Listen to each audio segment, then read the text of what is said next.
Salut tout le monde, bienvenue à cette deuxième vidéo sur le jeu Dominant Species publié par GMT Games en 2010. Dans cette vidéo, nous allons couvrir pas moins que les règles complètes. Et pour ce faire, je vais utiliser là, ma game qui est en cours, là, en play by email, qui achève. Là, on est peut-être aux trois quarts de la game. Là. La carte d'Ice Age va sortir, c'est imminent. Ça va aller mieux faire des petits exemples, là, d'avoir un peu de stock sur le board. D'abord, je m'excuse de revenir là-dessus pour les fans du jeu. Mais quand on disait que c'est laid, là, ben, tu sais, c'est ça que ça a l'air, une game en progression, là. Fait que beaucoup de cubes de couleurs, puis les fameux petits cônes, là, qu'on va expliquer c'est quoi tantôt, là. Mais c'est pas sexy ben comme jeu, là, quand on regarde une game. C'est très fonctionnel, mais c'est pas très tape à l'œil. Dans ce jeu-là, il y a trois phases d'abord dans un tour. La phase qui appelle de planification, la phase d'exécution, puis la phase de reset. Dans la phase de planification, à tour de rôle, en ordre d'initiative, donc dans notre cas, là, ici, dans le cas de ce game-là, en commençant par les araignées, après ça, salamandres, insectes, oiseaux, puis reptiles, chaque joueur va placer un pion sur un œil qui est vacant, là. Fait que, si vous voyez ici là, les symboles d'œil, là, c'est tous des placeholders, là, si on veut, là, qui peuvent accueillir des pions des joueurs, là. Fait que si je cache les pièces, là, vous voyez qu'il y a bien des endroits où on peut aller. Comme dans tout bon worker placement, on peut pas aller partout. Puis comme dans tout bon worker placement, s'il y a déjà un joueur qui a mis un de ces pions-là, ben vous êtes fait. Fait que d'où l'intérêt d'être haut dans l'initiative, là, c'est que vous allez pouvoir jumper là, sur les endroits les plus juteux pour commencer, là, parce que sinon, ça se peut que si vous poussez votre lock, là, puis n'oubliez pas, dans une game de 5, si vous dites, par exemple, la populaire action de domination. Tu sais, si vous dites, ah, j'ai le temps, je vais placer mon pion à telle place, je ne le placerai pas à domination, j'ai le temps. Ben, si vous jouez à 5, il y a 4 autres joueurs qui vont placer des pions avant votre prochain, puis peut-être que vous allez être fourré, puis que vous n'aurez plus de place. Et ce n'est que quand tout le monde a fini de placer ses pions, que là, on va résoudre les pions de haut en bas et de gauche à droite. On part d'en haut, puis on descend, là, puis quand il y a plusieurs pions là, sur une même ligne, là, on les résout de gauche à droite, là, puis ça va être l'essence de cette vidéo-là. Je vais vous expliquer ce que chaque action fait dans le jeu. Puis après, c'est une courte phase de reset, là, c'est écrit en bas, là, où est-ce qu'on va processer l'extinction, la survie, là, le survival, qui est le roi des toundras, puis reseed, là, qu'on va comme refiler là, les éléments nécessaires là, dans le display d'action. OK, bon, fait qu'allons-y gaiement. Là, pour ceux qui se diraient, hey, Marco, t'avais pas dit que c'était les insectes qui étaient en premier sur l'initiative. Ça tombe bien, on va parler de de cette première action-là. Fait que l'initiative, à gauche de l'initiative, quelqu'un pourrait placer un pion. Puis la personne qui place ce pion-là, là, c'est la toute première chose qu'on va résoudre quand va arriver la phase d'exécution, là. La personne va prendre le marqueur de son animal sur la traque d'initiative, puis va l'avancer d'une case à gauche. Autrement dit, va switcher de place avec l'animal qui est à gauche. Fait que oui, les insectes étaient premiers au tout début de la game, là, mais les araignées les ont shiftés, puis les salamandres les ont shiftés là, avec des actions d'initiative. Fait que là, pour l'intérêt du groupe, moi je joue les reptiles dans cette game-là. Là. Je suis donc les pions noirs et je suis dernier. J'ai commencé dernier à l'initiative, puis j'ai jamais pris la peine de l'améliorer. Honnêtement, le pion on dirait que de mettre un pion sur l'initiative, c'est quelque chose que mon cerveau oublie souvent. On dirait que mon brain regarde les choix là, à partir d'adaptation puis en descendant. Là. C'est arrivé, je pense, au moins deux tours où quelqu'un a mis un pion sur l'initiative. J'ai dit, Chris, j'aurais dû en. C'est vrai, on peut en mettre un là. Ça m'est comme sorti de l'idée. Anyway, fait que quand vous avez votre pion là, puis vient le temps de le résoudre, vous allez switcher de place. Fait que si par exemple les oiseaux, ben dans ce cas-là, c'est les salamandres, mettons, qui ont mis un pion là. Là. Fait que les salamandres vont, c'est encore là, s'automatiser dans Vassal. Guess what? Ben, les salamandres switcheraient de place avec les araignées. Puis étant donné que c'est pas la fin du monde de faire ça, là, puis que ça vaut peut-être pas une action, là, tout de suite après avoir fait ça, le joueur qui est là, qui a son pion qui est là, puis c'est vraiment unique à cette action-là, prend son pion et va aller le placer ailleurs. N'importe où ailleurs où est-ce qu'il y a un spot de libre. Fait que c'est pas pire quand même, parce que ça vous fait avancer d'une case sur la traque d'initiative, puis en plus, une fois que tout le monde a placé ses pions, vous allez pouvoir vous caser quelque part. C'est sûr, comme on le voit, il ne reste pas grand choix rendu là, mais n'empêche, vous faites plus que juste améliorer votre sort sur l'initiative, vous pouvez aller ailleurs. Puis le fait qu'il y a moins de choix, c'est compensé par le fait que là, tout le monde a placé ses pions. Fait que là, peut-être qu'en voyant ça, là, il y a une action soudainement que vous trouvez intéressante. Ensuite, l'adaptation, où je rappelle que ces quatre éléments-là ont été feedés lors du setup, puis on va le voir à la fin de chaque tour aussi, c'est remplacé. En ordre de gauche à droite de ceux qui ont des pions ici, là. Fait que dans ce cas-là, les araignées qui sont rouges peuvent choisir n'importe quel élément qui est ici et peuvent venir le mettre là, sur, dans le fond, là, sur sur leur animal, là, finalement. Là. Je pense que dans le vrai jeu, c'est directement sur le plateau, là, ou c'est peut-être un petit plateau à part. Là. Ça fait longtemps que j'ai pas joué en personne, là. Mais les araignées pourraient choisir soit de la viande, les graines ou les crevettes, puis venir les mettre là, sur chaque animal peut avoir jusqu'à 6 éléments. Autrement dit, plus vous avez d'éléments, plus vous êtes flexible, si on veut, là, par rapport à où est-ce que vous pouvez vivre sur la Terre. Puis une concentration d'éléments, ça peut être bon aussi. Là, c'est comme l'équivalent de se spécialiser. Là. Vous allez être comme très dominant sur les tuiles qui contiennent ces éléments-là. Mais bref, tous les animaux, je sais pas si je fais ça, ça marche-tu? Ouais, non, c'est ça. Mais tous les animaux commencent avec deux éléments vraiment d'imprimés, là. Sauf les salamandres. Chaque animal a un petit pouvoir spécial, puis les salamandres, leur pouvoir spécial, c'est qu'ils commencent avec trois éléments d'eau. Sinon, tous les autres animaux commencent avec deux éléments pareils sur leur board. Les trois ou quatre autres spots, vous allez les remplir à grands coups d'actions d'adaptation qui vont venir vous permettre là, de rajouter des trucs de même. Là. À noter que si vous avez déjà six éléments et vous faites cette action-là, c'est perdu. Là. Vous êtes topé vraiment à 6 éléments. Là, fait que checkez vos flûtes, comme on dit, puis checkez vos affaires pour être certain là, que. Fait que comme je dis, il y a des avantages à se. On va le voir dans pas long, là, mais il y a des avantages à se spécialiser, puis il y a des avantages à se diversifier. Si vous êtes diversifié, vous allez pouvoir survivre presque partout, mais vous allez avoir un petit peu plus de misère à dominer des endroits. Si vous êtes spécialisé, bien, vous êtes un petit peu plus restreint dans quelles tuiles vous pouvez survivre dessus. Par contre, les tuiles sur lesquelles vous allez être, il y a des méchantes bonnes chances que vous soyez en position de domination. Fait que ça va faire du sens à mesure qu'on avance, là, mais cette action-là, c'est aussi simple que de prendre un élément qu'il y a là puis de le rajouter là, sur la ligne de votre animal là, comme élément que vous avez. Ensuite, la régression, ce que ça va faire, c'est que, puis au début de la game, n'ajustez pas votre appareil, il n'y a effectivement aucun élément dans la boîte de régression. On va voir dans la phase de reset comment puis vous commencez à me voir venir avec les flèches qui descendent, mais comment certains éléments peuvent se ramasser là.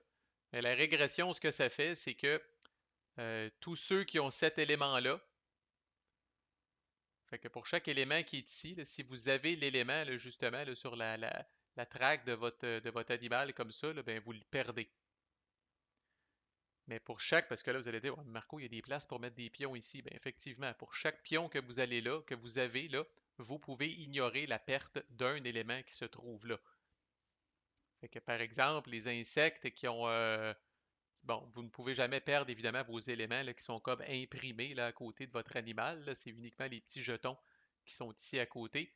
Mais les insectes, par exemple, qui ont un gazon d'extra, ben, s'il y avait deux gazons ici, même si les insectes avaient un pion là, le pion leur permet d'ignorer un des deux gazons, mais le deuxième là, fait en sorte qu'ils perdraient leur gazon d'extra qu'ils avaient. Fait qu'il faut checker nos flûtes, comme on dit, puis regarder nos affaires, toujours garder un œil sur ce qu'il y a dans cette boîte-là, puis d'assumer que à la fin quand on va résoudre les actions, là, les éléments qui sont ici sont susceptibles de prendre le bord sur la ligne de votre animal, à moins que vous ayez un pion qui est là. Le pouvoir spécial des reptiles, tel qu'illustré ici, c'est que les reptiles sont toujours considérés comme ayant un pion ici. Fait qu'essentiellement, quand on est reptile, là, comme moi, présentement, bon, je peux jamais perdre mes deux soleils, mais j'ai une crevette puis j'ai de l'eau.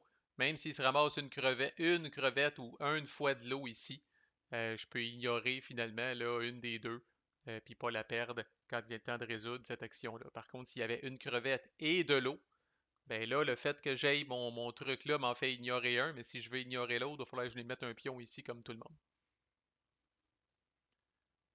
Fait qu'il y a un lien quand même entre ces deux affaires-là, là, adaptation puis régression. Là, adaptation qui vous permet d'être de plus en plus polyvalent, puis régression qui, au contraire, fait reculer, si on veut, là, votre animal. L'abondance, ceux qui ont un pion ici, dans l'ordre, vont pouvoir prendre un de ces éléments-là et venir le mettre là, à la jonction. En fait, là, sur n'importe quelle pointe d'hexagone, là, si on veut. Là. Fait que les éléments, là, on l'a vu, là, ça va toujours sur un coin d'hexagone, si on veut. Ça n'a pas besoin d'être un coin qui est touché par trois hexagones pour y mettre un élément ici. Vous pouvez venir mettre un élément ici aussi, ou vous pouvez venir en mettre un en plein milieu de la terre ici.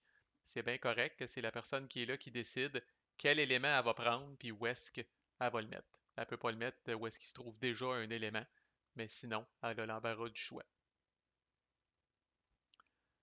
Ensuite, Wasteland, il n'y a rien là-dedans au début de la game. Encore là, on va voir comment le stock descend puis se ramasse là. D'abord, avant de faire l'action de Wasteland, si quelqu'un a un pion ici, il peut enlever un des éléments qui se trouve dans la boîte Wasteland. Et ensuite, on va résoudre le truc de Wasteland.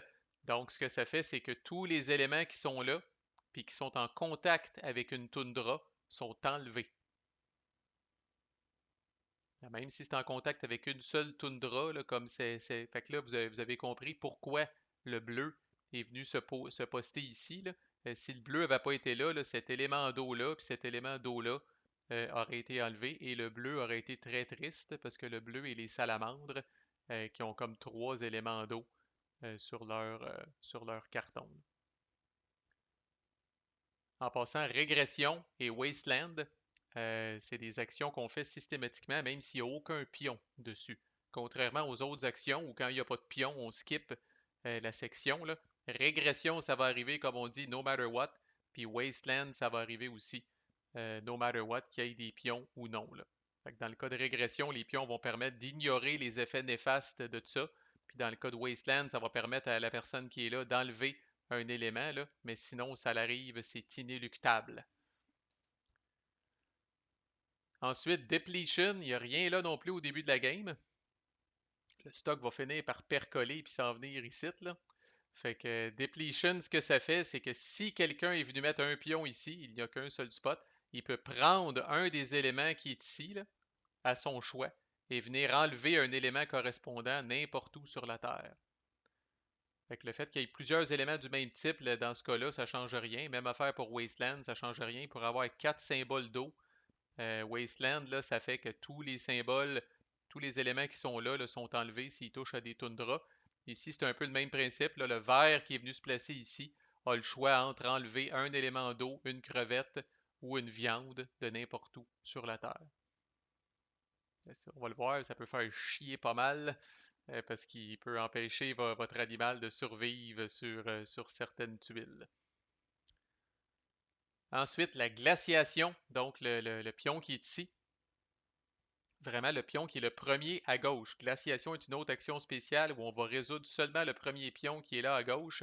Puis comme c'est écrit ici en tout petit, là, les autres pions, le cas échéant, qui seraient venus se mettre là, à la phase de reset, vont se tasser à gauche là, pour éviter qu'il y ait comme de la glaciation à pu finir pendant un tour. Là. C'est vraiment quelque chose là, comme l'air de glace, là, justement, là, qui s'installe tranquillement pas vite. Fait que le pion qui est là va prendre une petite tuile de toundra puis il va venir la mettre là, adjacente à au moins une toundra sur une autre tuile de la Terre. Alors c'est comme je disais, c'est l'air de glace qui se répand, puis qui va venir là, vraiment mettre sérieusement en péril notre survie. C'est le joueur qui est là qui décide où va aller la tuile en question. Il y a quand même je dirais ça, là, une petite carotte là, ou un petit incentive, comme on dit en anglais, là, une petite motivation à aller la mettre. Là, dans le fond, la tuile de toundra qu'il va placer, plus elle touche à d'autres toundras, plus c'est payant. Ça donne des VP, cette action-là. Fait que, puis ça, c'est le bonus point table. C'est utilisé pour un paquet d'affaires dans le jeu. Là. Mais ici, vous allez regarder, là, la tuile que je viens de mettre, elle touche à combien d'autres tuiles de toundra. Fait que si elle touche juste à une tuile de toundra, par exemple, s'il venait la mettre ici, sur la forêt qui est ici, elle touche juste à une autre tuile de toundra, il fait 2 VP. S'il vient la mettre sur la jungle qui est ici, elle touche à deux tuiles de toundra, il fait 3 VP. Si ça touche à 3 tuiles de toundra, 6 VP, 4 c'est 10. Fait que c'est un peu, peut-être pas exponentiel, là, mais évidemment, plus vous touchez à des tuiles de toundra, plus c'est payant. Fait que le vert est venu se mettre ici. Probablement qu'il y avait un peu la chienne avec raison, que si quelqu'un d'autre venait se mettre ici, probablement que c'est là qu'aurait eu lieu la glaciation. Mais là, c'est le vert qui décide. On présume qu'il va vouloir le mettre sur l'eau qui est ici. Fait que disons que ça gèle en crise, là. Fait que ce terrain-là ne sera plus considéré comme de la mer, ça va être considéré comme de la toundra. Ça, c'est la première des affaires. Fait que dans ce cas-là, si le vert venait le mettre ici, il score juste un VP parce qu'il est adjacent à une seule tuile de toundra. Par contre, il va enlever. Je peux-tu faire ça? Ouais. Dans le fond, là, chaque animal, même si l'animal a plusieurs cubes, ne va garder qu'un seul cube sur cette tuile-là. Alors là, c'est le bleu surtout qui mange la claque, là. Moi, je mange la claque un petit peu, puis dans le cas du vert, là, c'est le scénario qu'on souhaite, là. Il se passe absolument rien pour lui. Chris, je suis même pas capable de. Ok. Module vassal tellement automatisé, j'avais créé ça à Tundra là, puis elle était jamais là. Fait que le résultat final, ça va être ça. Fait que ça fait le ménage. Tu sais, quand on n'a pas notre petite laine qui commence à faire fret, ça tuile, là, ça surprend, ça saisit. Puis ça fait le ménage. Autrement dit, là, tous les cubes qui sont là, on élimine tous les cubes en excédent de 1. Mais vous avez vu, je les ai retournés dans le gene pool. Alors au moins, c'est un des rares moments où le jeu est clément avec vous autres. Là. Ces cubes-là, là, victimes de glaciation, si on veut, là, retournent dans le gene pool, retournent en face de vous autres, puis vont pouvoir être réutilisés là, euh, pour le reste de la game. Ils ne sont pas éliminés, autrement dit, on ne les remet pas dans la boîte. Et une fois que ça c'est fait, parce que là c'est possible, s'il y a des éléments qui sont en contact avec 3 toundras, ces éléments-là sont enlevés automatiquement du board. Fait que par exemple, si quelqu'un venait mettre une toundra ici, là, cet élément d'eau-là qui est ici là, toucherait maintenant à 3 toundras. Alors, ça en est trop, fait trop fret. L'élément comme tel est enlevé du jeu. Ce qui peut aussi venir fucker le chien au niveau de votre survie sur la tuile, puis votre domination, puis alouette qu'on va voir bientôt. Ensuite, on voit une action assez populaire, là, spéciation.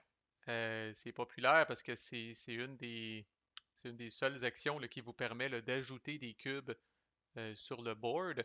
On voit que chaque spot est associé à un des 6 éléments de la Terre. Alors, par exemple, le rouge qui s'est placé ici là, sur la viande là, choisit un élément de viande où il veut sur la Terre et va pouvoir venir placer des cubes là, sur les 3 tuiles qui sont adjacentes à cet élément de viande. S'il choisissait celui-là, par exemple, il pourrait venir mettre des cubes sur la mer qui est là, la jungle qui est ici, puis la jungle qui est ici. Combien de cubes, c'est écrit juste en dessous. Fait que plus l'environnement là est accessible, abordable, friendly, là, si on veut, plus il peut mettre de cubes. Là. Fait que l'océan puis les wetlands, c'est 4. Les savanes, la jungle, la forêt, c'est 3. Désert, montagne, c'est 2 seulement. Puis toundra, c'est un seul cube. Fait qu'on fait ça dans l'ordre, on choisit un élément puis on se répand. On peut choisir un élément, tu sais, c'est bizarre, là, mais ça peut arriver des fois quand on est fourré. Là. Mais si quelqu'un s'était placé sur la crevette, la seule crevette qui est disponible, c'est ici. Elle peut être choisie quand même, mais l'animal peut juste mettre des cubes à ce moment-là sur le désert. C'est un peu poche, là, 2 cubes au total. Tandis que si on se met dans des endroits assez prolifiques, là, on peut quand même se répandre pas mal. Faites attention parce que comme on a vu ici, quand la toundra a été placée, euh, si vous avez beaucoup de cubes sur une tuile, vous allez être une cible de choix pour toutes sortes d'affaires cochonnes, dont des cartes puis d'autres cossins. Le Wanderlust, ce qu'on va faire, c'est comme ça que la Terre grandit, là, si on veut. Puis c'est comme ça que je me suis ramassé dans ma game avec une Terre plus grande que juste là, les 1, 2, 3, 4, 5, 6, 7 tuiles qu'on avait au début. Fait que la première personne qui est là choisit une des tuiles dans les fameuses piles qu'on a faites au setup. Là, elle prend la tuile du dessus. Là. Fait que là, dans ce cas-là, les araignées auraient le choix entre la savane, montagne ou l'océan. Même principe, un peu que la glaciation, on va venir le mettre adjacent, mais cette fois adjacent à n'importe quelle tuile existante de la Terre. On ne peut pas se créer une petite île isolée ici, ça doit être adjacent à la Terre. Et encore il y a une carotte où il y a un élément motivateur. Dans le fond, là, la personne qui fait ça va scorer le nombre de VP en fonction du nombre de tuiles qui sont adjacentes à la nouvelle tuile qu'elle va mettre. Fait qu'il y a toujours, par exemple, là, comme si la personne vient le mettre ici à B5, ben là, c'est adjacent à trois autres tuiles, la personne va faire 6 points de victoire. Fait que qu'est-ce qu'on fait? On met la tuile. Après ça, c'est facultatif, on peut choisir, la personne qui fait l'action peut choisir un des quatre éléments qu'il y a là, puis venir le mettre sur le coin de la nouvelle tuile qu'il vient de placer. Puis après ça, en ordre de chaîne alimentaire, tous les animaux là, qui ont des cubes adjacents à cette tuile-là peuvent décider de bouger gratuitement, entre guillemets, sur la nouvelle tuile. Fait que là, dans ce cas-là, il y a du monde en esti, là, mais tu sais, s'il venait placer la tuile sur B5, bon ben là, moi, le reptile, je n'ai pas d'animaux ici. Fait qu'on passerait aux oiseaux. Les oiseaux sont jaunes. Fait que là, on attendrait que l'oiseau prenne sa décision. Alors, oiseau, est-ce que tu décides de bouger sur la nouvelle tuile qui vient d'être mise à B5, oui ou non? Fait que mettons que justement, là, les araignées ont mis une belle tuile d'océan, ont scoré 6 points de victoire, ont décidé de mettre, je sais pas, une viande ici, là. Ben là, on poserait la question à l'oiseau, est-ce que tu veux venir? Après ça, l'amphibien n'a pas personne. Est-ce que l'araignée lui-même bouge du monde? Puis après ça, est-ce que l'insecte bouge du monde? Fait que voici un scénario où c'est avantageux d'être dernier sur la chaîne alimentaire parce que les insectes vont toujours être capables de voir qui a bougé sur la tuile. Ils vont pouvoir prendre leurs décisions en conséquence. Tandis que plus vous êtes haut sur la chaîne alimentaire, plus vous prenez votre décision sans savoir ce que les autres vont décider. Combien de cubes ils vont amener, puis vont-ils en amener même, là. Fait que voilà, c'est une action très populaire, ça part vite. Euh, Puis le dernier, évidemment, a moins de choix sur le type de terrain qu'il va amener, puis sur l'élément qu'il va amener avec lui aussi, là. En passant, toutes les actions sont facultatives, là, à part régression, comme je disais, puis Wasteland. Là. Ça, c'est des affaires un peu là, du système de jeu qui vont arriver. Là. Mais sinon, par exemple, vous pourriez être sur abondance, puis de manière très weird, dire j'ai changé d'idée, puis je placerai aucun de ces éléments-là sur le jeu finalement. Vous pourriez être sur Wanderlust, puis dire je placerai pas aucune tuile. Finalement, je ne répandrai pas mes cubes avec spéciation, je ne mettrai pas de toundra avec glaciation. Fait que tout est facultatif. Ensuite, la migration, on le voit pas bien, là, mais plus vous êtes à gauche, plus le chiffre est haut, là, 7, 6, 5, 4, 3, 2. Ah oui, en passant, j'ai oublié, là, mais c'est écrit ici, là, pour spéciation, quand tout le monde a fini, les insectes, c'est leur pouvoir spécial, peuvent mettre un cube n'importe où sur le board. Ça a l'air pas beaucoup, mais c'est subtil, c'est crapaud, puis c'est quand même intéressant. Rien ne les empêche de mettre un pion comme tout le monde là-dessus. Là. Vous allez dire, c'est pour ça que l'insecte n'a pas mis de pion vert ici. Non, il aurait pu en mettre s'il veut, là, mais il y a toujours un cube gratuit. Fait que migration ici, toujours en ordre de gauche à droite. La personne qui a mis un pion ici peut bouger autant de cubes que le chiffre qui est écrit ici d'une case, d'une tuile. Fait que des cubes n'importe où qui vont bouger d'une tuile là, sur une autre tuile adjacente. Là. Un cube ne peut jamais bouger le plus qu'une tuile par le résultat de cette action-là. Là, ce n'est pas 7 déplacements que vous faites, c'est maximum 7 cubes qui se déplacent d'une tuile, qui se déplacent sur une tuile adjacente. L'exception, c'est les oiseaux, justement, qui eux peuvent déplacer chacun de leurs cubes de deux tuiles. Ils volent après tout. Par contre, ils peuvent pas passer. Il faut vraiment qu'ils survolent quand même des tuiles. Là, dans un cas fucké, euh, ouais, dans un cas fucké, ça serait possible là, où il y aurait genre un trou, là, où ça serait cette tuile-là ici, ce serait un trou vide, là, parce qu'on aurait comme fait du Wanderlust tout le tour de même. Là. Ben, puis s'il y avait des oiseaux ici, là, ils ne pourraient pas décider de bouger de deux tuiles en s'en allant vers l'océan ici, puis en survolant là, ce qui serait finalement là, une espèce de tuile vide avec une lettre et un chiffre, ça c'est pas permis. Mais sinon, ils peuvent se déplacer quand même loin, les oiseaux peuvent migrer. C'est très thématique, très flavorful. Fait que c'est quand même un avantage intéressant. Ensuite, la compétition. Euh, D'abord, les araignées peuvent tuer un cube n'importe où, ou eux autres mêmes ont un cube. Fait que là, les araignées qui sont rouges pourraient décider de tuer un des deux insectes qui est ici un oiseau ou un insecte qui est ici, un oiseau qui est ici, une salamandre ou un insecte qui est ici, gratis à tous les tours, à toutes les fois qu'on résout ça. C'est le pouvoir spécial des araignées de buter un cube n'importe où il se trouve sur la map. Sinon, ben, ceux qui sont venus se placer ici, là, ben, vous aurez remarqué que chaque pion touche à 3 types de terrain. Fait que chaque pion touche toujours à la toundra, qui elle est partout. Fait que si je mets mon pion ici, là, ben c'est jungle, wetland, toundra. Si je le mets ici, c'est forêt, savane, toundra. Moi, je l'avais mis ici. Alors, c'est l'océan, la jungle et la toundra. Fait que compétition, ce que ça fait, c'est un peu le même principe, là, mais là, ceux qui sont venus mettre un pion ici, là, vous avez le droit de tuer un cube ennemi sur une tuile de toundra, une tuile d'océan, puis une tuile de jungle.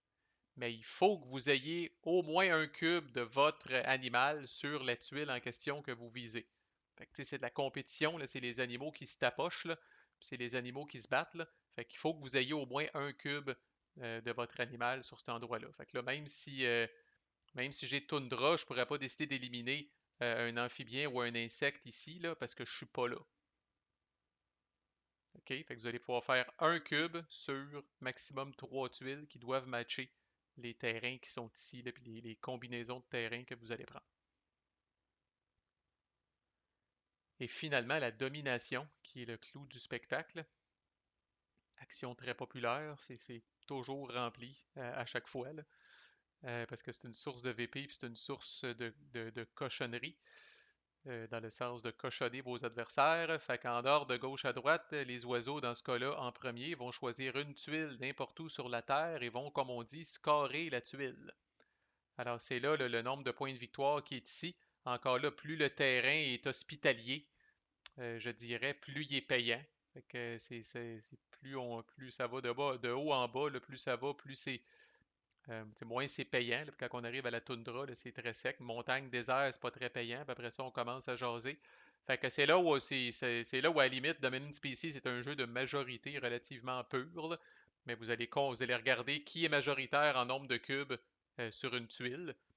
Cet animal-là va scorer la meilleure paye, la position 1 sur le type de terrain. Après ça, qui est deuxième, qui est troisième, puis qui est quatrième.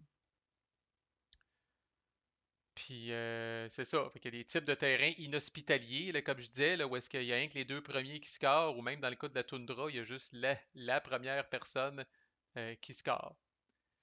Et une des beautés de ce jeu-là au niveau du tiebreaker, c'est la fameuse chaîne alimentaire. Fait que j'ai-tu un exemple? Oui, j'ai un bon exemple ici. Fait qu'ici, la savane, là, nous avons les oiseaux qui ont 4 cubes, puis les insectes qui ont 4 cubes, puis les araignées qui ont un cube.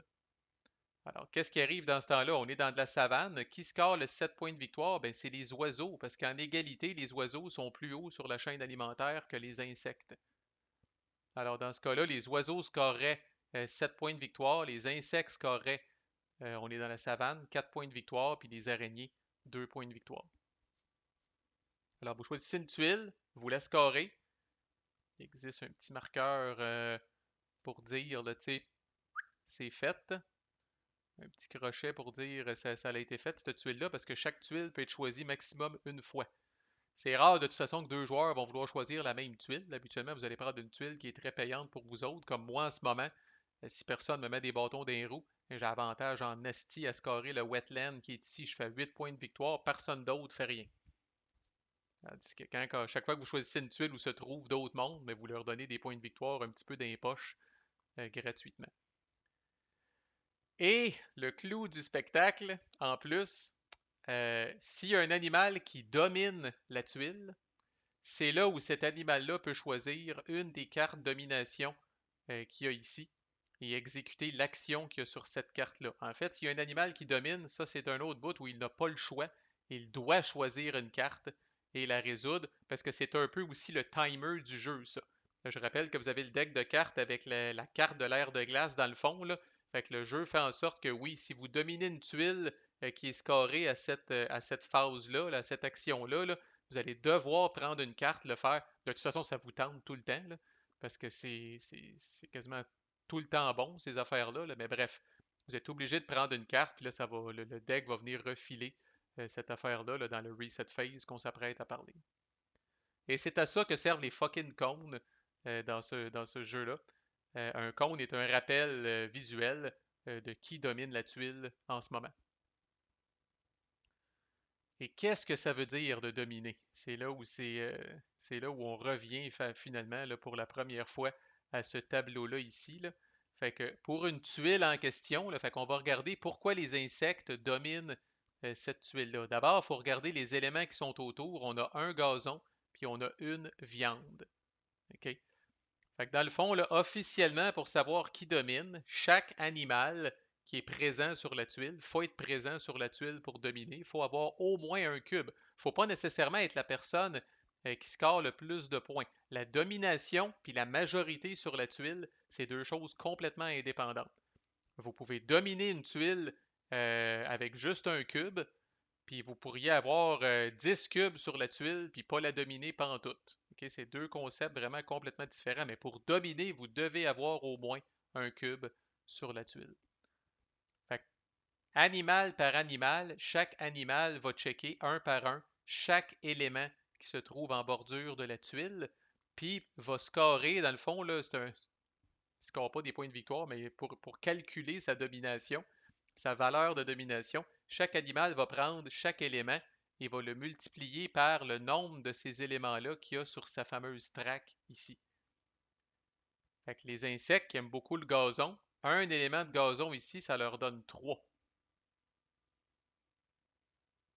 Il y a aussi de la viande, eux n'ont pas de viande, donc 3 plus 0, ça leur donne 3 valeur totale. Les oiseaux sont également ici, fait que voyons voir les oiseaux. Gazon, ils en ont un. Viande, ils en ont un. Un plus un, ça fait 2. Alors, ils sont en dessous. Et les araignées sont ici. Araignées n'ont pas de gazon, ont un de viande, alors ils scorent 1. Alors, il y a pas de doute, les insectes dominent. En cas d'égalité sur la domination, personne ne domine. Je ne sais pas si on en a une tuile comme ça ici. Vous voyez le désert qui est ici. Personne domine. OK, puis on va calculer pourquoi, là, pour être certain. Là.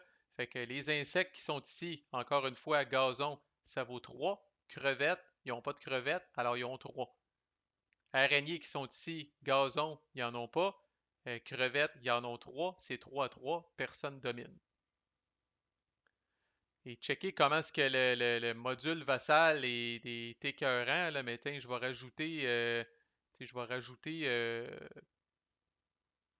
où c'est que je mettrais bien ça? Je vais rajouter, mettons,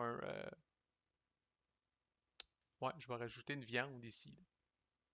Fait que là, soudainement, quand on fait le calcul ici, là, insectes, ça n'a pas bougé. Ils ont juste du gazon, donc ils ont une valeur de 3. Les araignées ont 3 pour les crevettes et ont 1 pour la viande.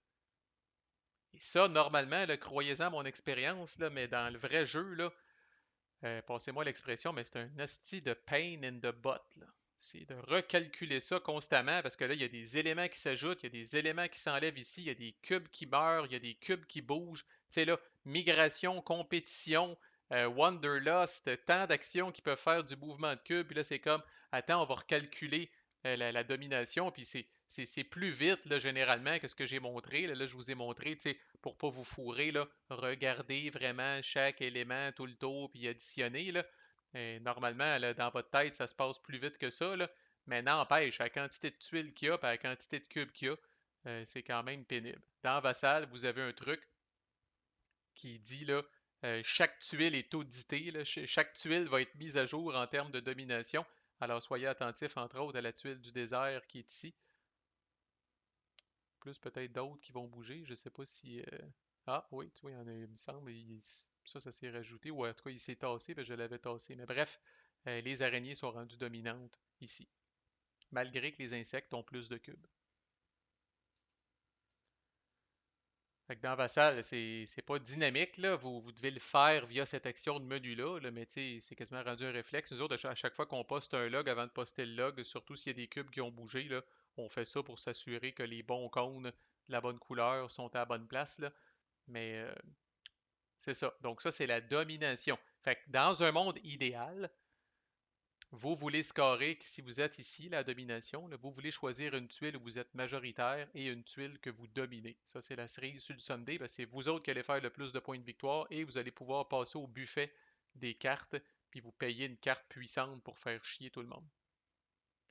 Mais c'est pas toujours possible. Des fois, on est pogné pour prendre une tuile qu'on domine, mais que c'est pas nous autres qui va faire le plus de points de victoire. Des fois, si c'est les points de victoire qu'on veut, on va prendre une tuile qu'on fait beaucoup de points de victoire, mais qu'on domine pas.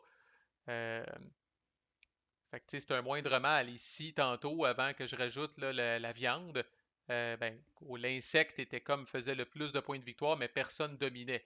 C'est un moindre mal, tu sais, mais par exemple, je verrais mal, tu sais, je verrais mal l'oiseau choisir ça ici. Si l'oiseau choisit ça ici, c'est pas pire, il fait 9 points de victoire, l'insecte fait 5 points de victoire, mais l'insecte va venir choisir une carte pendant la résolution du cylindre de l'oiseau. C'est quand même un peu dramatique, là. Tandis que l'oiseau étant supérieur à l'araignée sur le food chain, la chaîne alimentaire, l'oiseau va peut-être plus choisir la forêt, ça va lui donner 5 points de victoire, 3 points de victoire à l'araignée, puis l'oiseau va surtout pouvoir se choisir une carte, c'est ça qui est intéressant. Fait que la carte, ça va être l'objet du prochain vidéo, on va faire la revue de toutes les cartes, là. Holy shit, il y a des actions là-dedans, c'est épouvantable. Fait que vous, si quelqu'un domine, vous prenez cette carte-là, vous la faites, vous la discartez, puis éventuellement, là, elle va être remplacée par une autre carte dans la phase de reset. Une fois que tout ça c'est fait, c'est la phase de reset justement. Ça commence avec l'extinction. Fait que là, d'avoir, comme là, ça revient à ce que je disais. Là. Pour domination, là, vous aurez compris que d'être spécialisé, pourquoi c'est bon? Regardez ici en haut, là, il y a de l'eau. Là. Dès qu'il y a de l'eau, là, personne ou à peu près peut shifter les salamandres parce qu'ils ont comme ils ont trois dos. Là. Vous allez me dire que les araignées ont trois crevettes puis les insectes ont trois gazons, là. Mais je répète que les salamandres commencent avec trois dos, puis après ça, ils peuvent en rajouter. Là.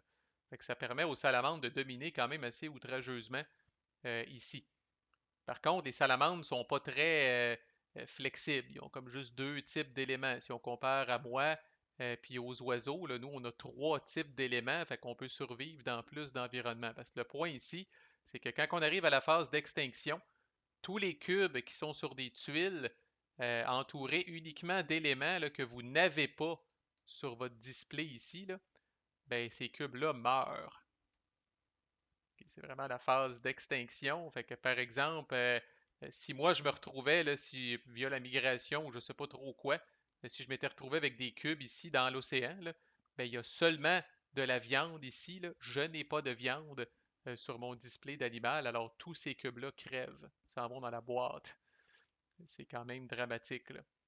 Fait que watchez vos flûtes, comme on dit en bon québécois, là, allez pas n'importe où, là, assurez-vous que c'est viable pour vous l'endroit où vous allez aller, parce que sinon vous allez vous faire battre lors de la reset phase puis de l'extinction plus particulièrement. Ensuite, où est-elle? Là, je cherche la v'là. Ensuite, le survival, la survie. Normalement, là, on passe cette carte-là en temps réel, encore là, au joueur qui est en position de recevoir la carte là, pour que ce soit clair pour tout le monde un peu qui est la cible, puis qui est la personne qu'on devrait bâcher par rapport à ça. Là. C'est un peu le prix de consolation. Vous avez une stratégie dans le jeu qui est de dire, là, moi, je vais occuper le plus de toundra possible.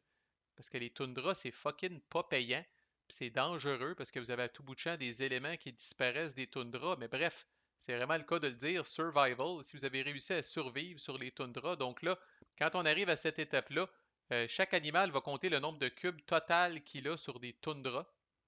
Et s'il y a un animal qui est majoritaire, mais là, vraiment, là, il doit être majoritaire, pas d'histoire de tiebreaker, pas d'histoire de chaîne alimentaire, il doit vraiment être majoritaire tout seul. Ben là, il va scorer là, un nombre de points bonus égal au nombre de tuiles de toundra qu'il occupe.